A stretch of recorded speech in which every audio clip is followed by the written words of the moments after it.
interstate transaction akan lu tanga ama khan interstate transaction kan zo to interstate inge dang na ka inang chuan question ni uruk dei no chero la chuan tunai chuan karon type veka hi pdf in karon danga do zero don ne chuan kan sai fe thok thok ang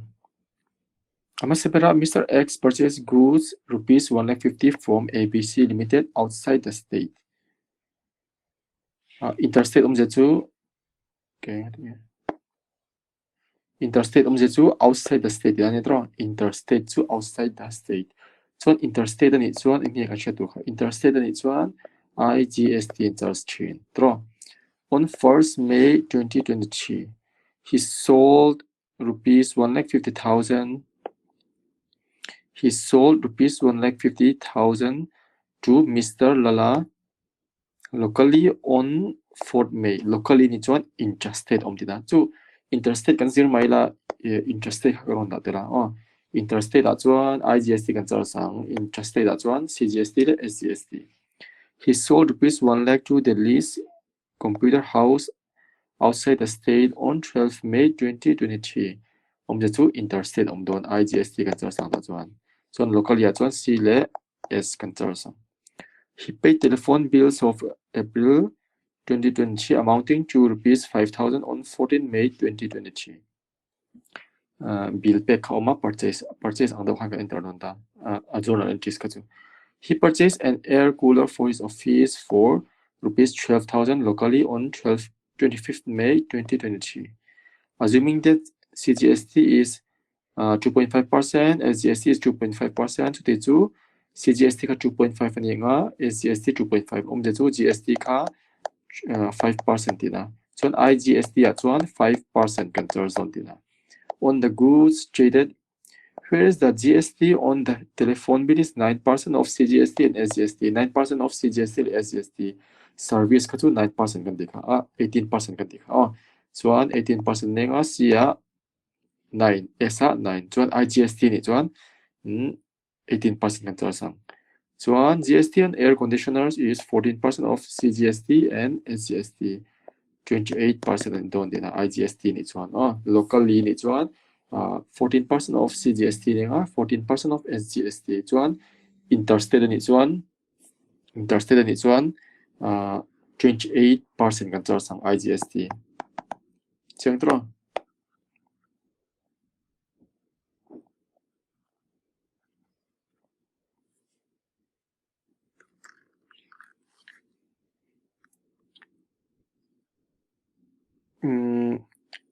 table in lo siam chuan table example cho pa in kan soi fiang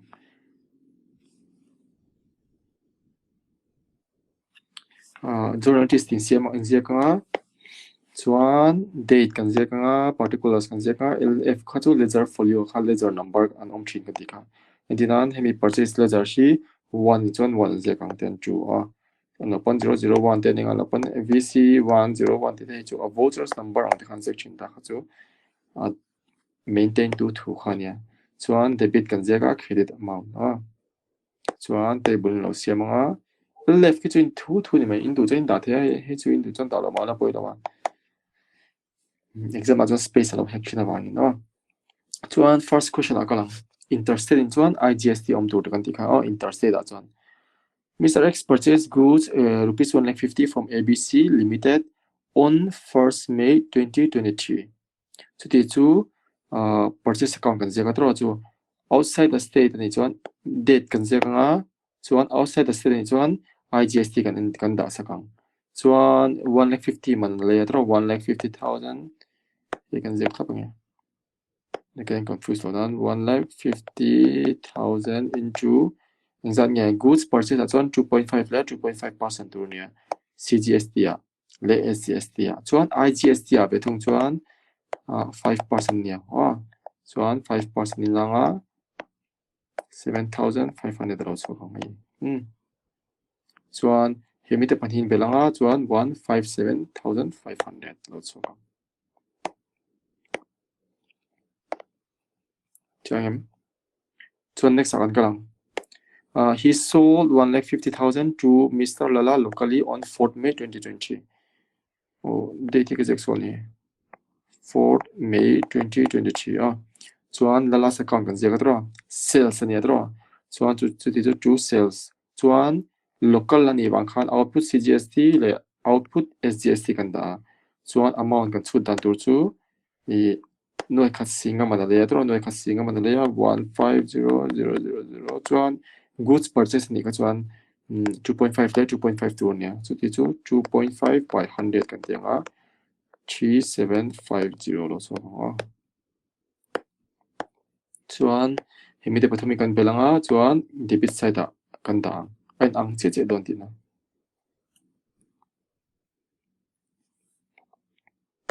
chuanin next kan inang next chuan he sold 1 lakh to the leased computer house outside the state on 12 May 2020 12 May ya khan the lease a shalatro the leased computer house to sales to output IGST to interstate ni wa khan IGST kan char sanga chuan kan no tur chu kan amount tur chu sales chu ron pesa 1 lakh sorry 1,50,000 ki pesa 1 lakh a pesa chuan kimi changkhian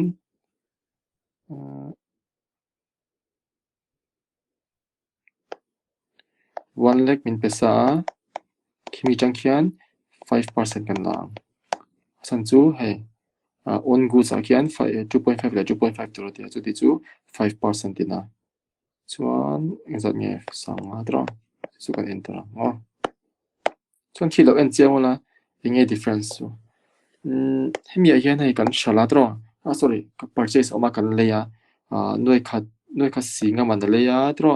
chuan noi khat singa sang seng na shala chu interstate a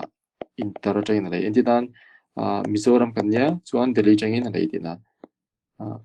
Delhi tangin emo khaimu tangin outside the state tangin chuan anua khan Mizoram chu khan shala Mizoram chu entidan Aizawl tangin nunglia te shala khading chuan I CGST le SGST kan dang chuan amount kilo ensinula amount hi lo enula hey 157,500 bebe ai angreng amount pek tur kha chu amount chu adang lama chu I CGST ka chu central kodania central alu dona chu chuan SGST hi kami a state sarkar zela khan lu dang ke mani ani chuan Mizoram alu don chuan chu IGST ka chu integrated nia central alu don chu bang chu I local lia sales om kasuan Mizoram khan kami a state ni tu khan chanan lo ni ve zel don tilan chu chuan hem ta po hian in lo enula hei heta chuan interstate ania tro sorry interstate ania output CGST le output SGST kan char sa chuan heta chuan interstate om chia interstate sales om chu ti chu output IGST kan char sa thong khalate kha difference ni me chuan next kan enanga he pay telephone bill pe cheng sanga chu 14 May 14 May telephone kan zeka input CGST input SGST chuan chu bank telephone bill hi IGST point the kha chu lo chan chu depends on enge kan lo je khan ya ma se atlang pin tu chuan hian thut mai la poilo omje chu atak taka chuan in bill a khan rol lang don IGST ngen charge CGST nge SGST kha kami kha lo ze lu ni mai boin am no chuan in ze lu tur cha chu 5,000 nia dra chuan zat nge telephone bill chuan GST on telephone bill is 9% CGST and SGST 9% de ve tu dina so ti chu 450 dina chuan next kan kal yang next chuan air cooler leya tro air cooler leya he purchased an air cooler for office use air cooler leya lai te lo ti charawa April 2021 ka tia lo type po omni air cooler leya chuan chu purchase ani chuan a harlo debit side kan danga chuan I local ani chuan CGST le SGST internet ni chuan IGST chu song chu ni mai dra chuan a shal dan zir khan chu bank kan tia chu bank mo chu cash mo kan tia chuan hetlai hian ka sei mai chu first transaction ah hian hei chu ABC Limited kan ti tro Lalas account te kan ti Delhi Computers account te kan ti omze chu amma ka chuan creditors le debtors kan zia ka chan chu khata ka chuan a hral na te emo kan leina te kan hrelo tuna chuan hei I kan leina pa kan hria a chuti chu ABC Limited atangin kan lei ti kan hria chuti chu ABC Limited kan zia kang chuan next apol Lala account ah Lala hne la kan hrala chu wang chuan Lala account kan siam sakang Lala account kan zia kang chuan hei chu lola da thaula working notes kan kal phatang hei in lo copy ang journal entries noi in zia kang chuan khimi ka ta hian hei ka thlabe ka hei chu journal entries mi au khinia total input CGST ka bel khom ve kanga input SGST ka bel khomang input IGST ka bel khomang chuan output ka bel khomanga output SGST output CGST output IGST apai ka bel khom ve kang kan journal entries mi zong zong kha chuan chu interstate chuan thil pakhat awmani chu IGST wang khan tax kha enge nyang pek dan bik dol thak nge chut dan kha ma tax pek chut dan tu kha chu kan zira ya kan lo en helai lo en ruka any IGST credit will first be applied to set off IGST and then CGST or SGST in any order hôm giờ chú IGST credit kan nei kha hôm giờ chú ITC kan nei ti kha ITC IGST kan nei kha hôm giờ chú input IGST soi nai khami kha amma severin output IGST pek nan kan panga chuan chu mi ta abang ala chuan output CGST pek nan kan pang le ang chuan chu da ala ban chuan output SGST pek nan kan pang le thei dina out of the total input IGST of 7,500, firstly, it will be completely set off against, because you follow more, against IGST. IGST akan pe potang, several IGST akan pe ang, chuan dota SGST akan pe ang, dota CGST akan pe ang. Sorry, dota kasoi diklewan. Several IGST akan pe ang, dota CGST ya. Alaban chuan SGST ya. chuan thil pakhat lo ziak tho na helai hi table hi sai fiam hai table hi lo thiam nge ngai computation of GST liability achan chu hetiang hli re kan zir do tur ni next chuan journal entries chu kan zir bel to lo nga mi te pa ni in thiam chuan hi ai nang ranga in purchase je dan thiamanga chuan sales je dan thiamanga chuan rent paid te po chuan chu telephone bill paid ang che khi me mi a khan rent in zia we thunga tro chuan salary te po khating che khan me chuan inge dang har turo chuan tax pack na kha siam le ni me chuan in lo zia thak tur chu utilization of ITC tiang chuan ta hian output tax ti la output tax chuan helama hian IGST CGST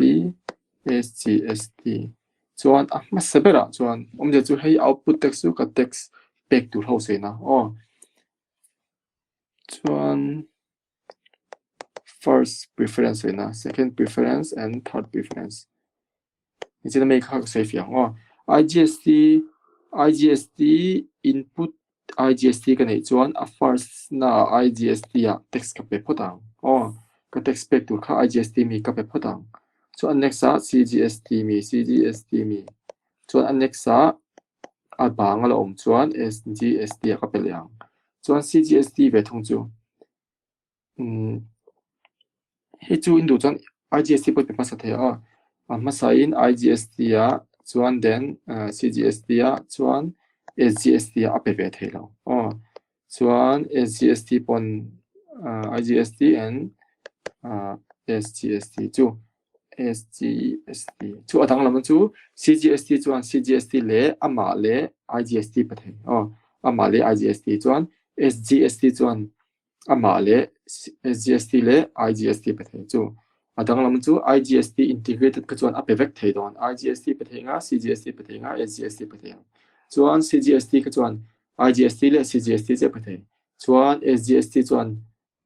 state ka chuan state le integrated che pathe dina an mani lo khan pathe don lo tan chu chuan computation anh là computation of tax liability in zek nga chuan output tax in zek nga ITC in zek nga CGST SGST IGST in lo zek nga chuan less input tax credit in zek nga chuan table angin lo siam ang table in siam nga chuan tian chuan kan save yang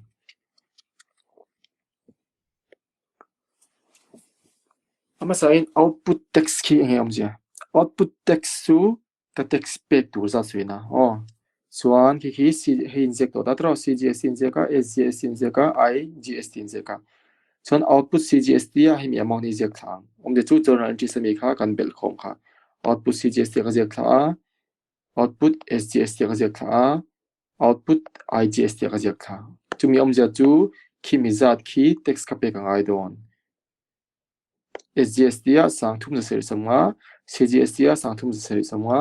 IGST a sang tax ka pe ka ngai di na then input kan en la helam pangin lo zeka IGST hi zeka chuan in lo ti tur chu heta hian galo zek mai ni mo IGST in tenga koma in dang input om je chu I tax enge I poisa nei chuina ang do ni mai I poisa nei zat tax paid na nei zat IGST a sang sari zanga ka ne input heyoi IGST sang sari zanga CGST a zang sang hi za som thum chuan SGST a sang hi za som thum 2130เชียงตลอดที่มีส่งคือทุกที่จุงจังกันละเองมาบวยน้ำเราจนจิตจังหันกันแบบคมได้กันจวนกันเสียขัดตบตัวบวยเราจวน next สันกันละอุลุกได้หน่อยเท่าเรา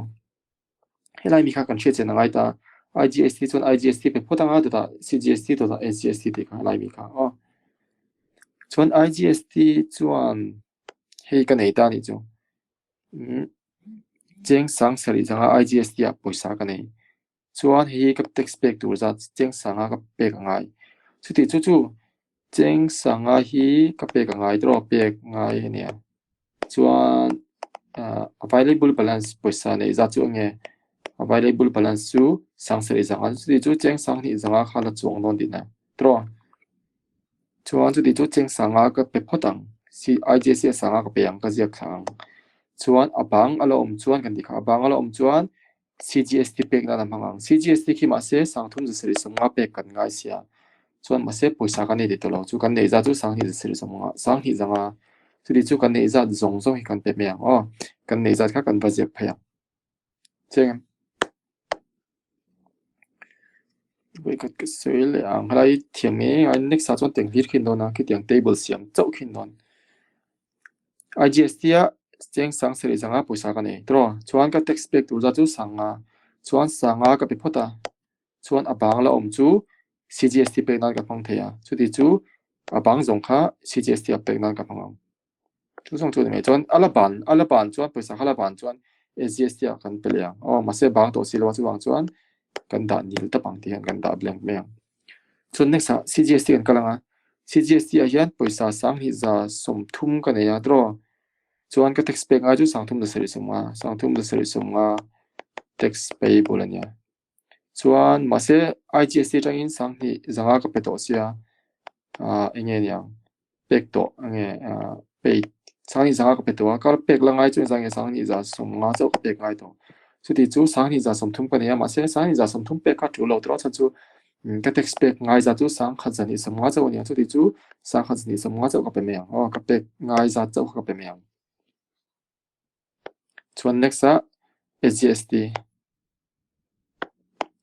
SGST kin an chuan SGST a cheng sang hi za som thum cash in ka nei tro credit ledger in chuan SGST ka tax paid ngai chu sang thum de seri somnga ka nei hei ka pek ngai ya payable ania chuan ka poisa nei za chu sang hi za som thum cash ti me credit ledger ania chuan ala bang chu sang khazeru som ni chuan chu di chu ka nei zat ba ka pe thesi lo ka nei zat kha ka siak nga tro chuan ala bang hi ka tax paid ngai za ton dina te kan siak nga kan eng lawang chuan kan less en dio de chu minus dina kan output ring kan le sanga minus sanga chu nil sangthum de se sanga minus sang hi za samthum chu 1620 sangthum de 3750 minus 2,500 minus 1,250 chu nil chuan chu ti chu ka text spec zong ngai chu cheng sang khat za som sang khat zaruk som ni chau pek ngai don tina chu SGST tangin omje chu khi pa khian tuna kan cho pa khian I a text spec ngai za tu chu cheng sang khat zaruk som ni chau pe don tina cheng em chu journal entry sa kan ziak lut lenga kan ziak lut dan tur chu ta hian hi annex man kan ti chuna bang kha chu June kan tia chuan ni som pathum a hian chu bi ron lang chuna bang hian ki ni som pali ata file ang khan lo zek te la kha chu date ki chu eng pon ro se poi long ma se chu late fee te kha om the don ta tlai lu tu a chuan ma lu tu po kha chu chong lo chan chu bi te hi poi thak china chuan a ma se bera output kan ziak ang tro ai chu kan thiam to ring text spec na khania set off journal entries khania output kan ziak vekang output CGST kan ziak output SGST output IGST chuan input CGST input SGST input IGST kan ziak thavekang chuan input CGST ang zai ka ziakang output CGST ang zai ka ziang output CGST ang ka ziakang chuan output SGST ang ka ziakang IGST a sanga ki dai mi khin me ai dang chi che tro tenga kan ziak lut tabang ki chu boina lo output ki chu chuan input ve thungi input chuan IGST kan en ve thung IGST a chuan input CGST a chuan input hawa chuan input CGST kan ziak ma se ber tro input CGST ang zai ka ziang halai mi au ka ziang ai ta ni input CGST a chuan hei sang kha zani samnga ka pe input CGST sang kha zani samnga ka ziakang input CGST sang kha zani samnga chuan input SGST a chuan input SGST a chuan sang ni za sam thum ka ziakang sang ni za sam thum ka ziakang chuan input IGST a chuan sang ni zanga le sanga ka ziakang chu sang sari zanga dina chengem omje chu output kha chu ka text spec tu ne kha chu boina omlo chuan input chu ka text spec na hi ani wang khan chu hei ka zia top thelong chan chu sorry hei ka zia top thelong chan chu CGST khi lo an chuna la ki CGST kin cheng sang ni za sam thum ka ne ya ma se text spec chu sang kha ni samnga zo ka pe chuan a bang ka ni don a bang khan ki na next man a kala mang the chan chu ka mang zo vek lo ti dan me ka poisa kha chan chu CGST chuan halai kan se kha CGST chuan IGST le central GST CGST chau pek the wang khan avai ka man ngai lo tina ni ta ani chu chuan next chuan kan bel khomang debit side kan belanga credit side kan belang so debit side kan belanga credit side kan belang debit side kan belanga credit side kan belang chuan difference kan zonga credit side tam chuan ta hian electronic credit ledger kan zia ka tro chuan chumi omzia chu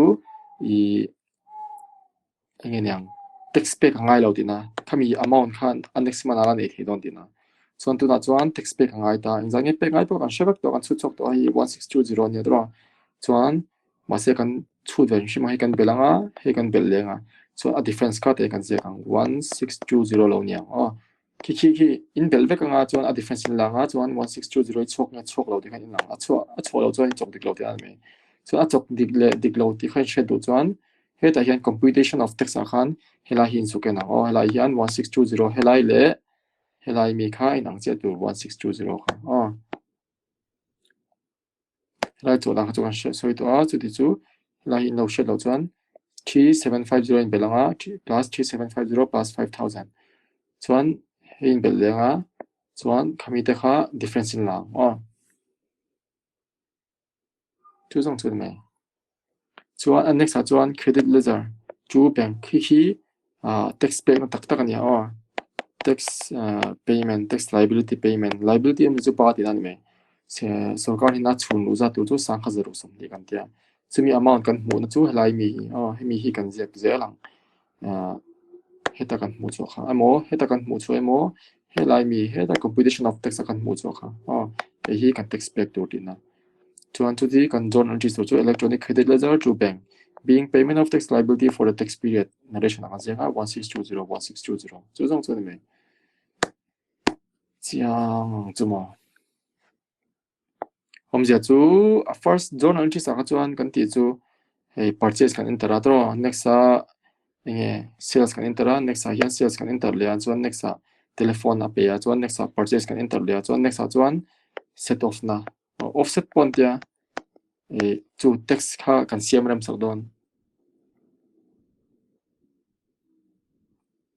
chuan next chuan text kha a peng